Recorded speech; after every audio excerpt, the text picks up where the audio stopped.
Most teenagers feel like they're invincible. Not the Superman kind of invincible. The kind of invincible that tricks you into thinking tomorrow might be a better day to start chasing your dreams. Because what some people take for granted, others are fighting for. And believe me, I'm a fighter. Hello, Finn. Hello, Neve. Jeff in Vegas. How are you? Hi, Jeff. Yeah. Well, let's talk about Clouds. I went into this movie not knowing anything about it, and I was an emotional wreck by the time it was over. And then, Finn, you take on a supervillain look with a shaved head. Was that intentional? Because that looked pretty...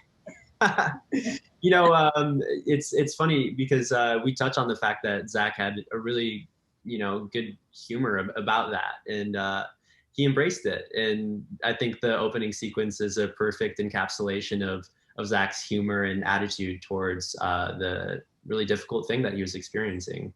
But that's a testament to his positive outlook. And I think it was intentional in the sense that we wanted to represent the physical ailment that comes from being on chemo accurately. And I think it's not too often that you see that represented with both the hair being shaved and the eyebrows being gone. But that's what Zach's experience was. So I'm glad that we got to do that in an authentic way.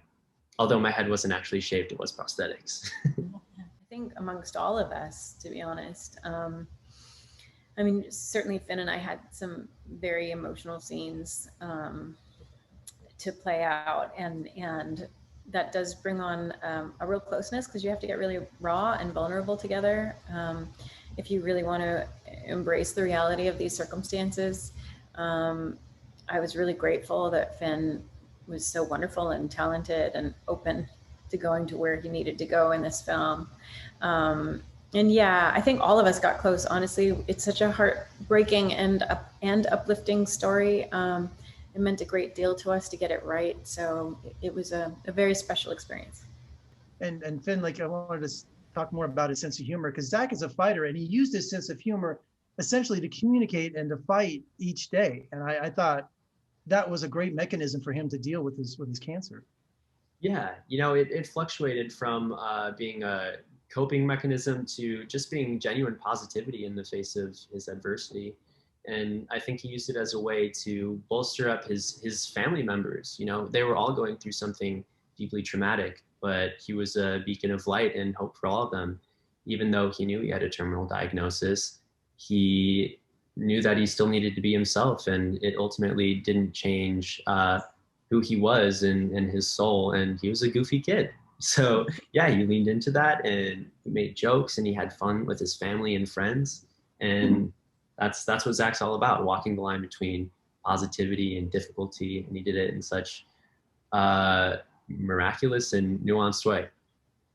And Neve, it also showed the toll it took on her marriage too, which I thought was very insightful, because it affects everybody and everything. Yeah, absolutely. It affected obviously the siblings, the parents, the friends, everyone involved is affected. And Laura and I had some very honest conversations about that. I mean, in this film, you see the sort of the final year and a half. But this journey went from when he was 14 years old. That's a long time. That takes a toll on a family, and it was, Rob and Laura went through a lot together, two human beings who are facing the loss of a child and dealing with it in different ways. And there's anger, there's frustration, there's guilt, there's sadness. There's so many different things that come into play with that weight, but they came through it. They've come through it so beautifully and so honestly, and they're really such special people. Well, I was really touched by the line, "None of us is promised a tomorrow," something I think about since I just turned 54 a few weeks ago. Happy birthday. Yeah, thank you. Yeah. And also my brother's been fighting colon cancer for the past few years. So this movie really spoke to me. So thank you both for talking to me today. And what a wonderful, uplifting story too. Thank you so much. Thanks for taking the time. You bet. Take care. Thank you. Bye. Bye.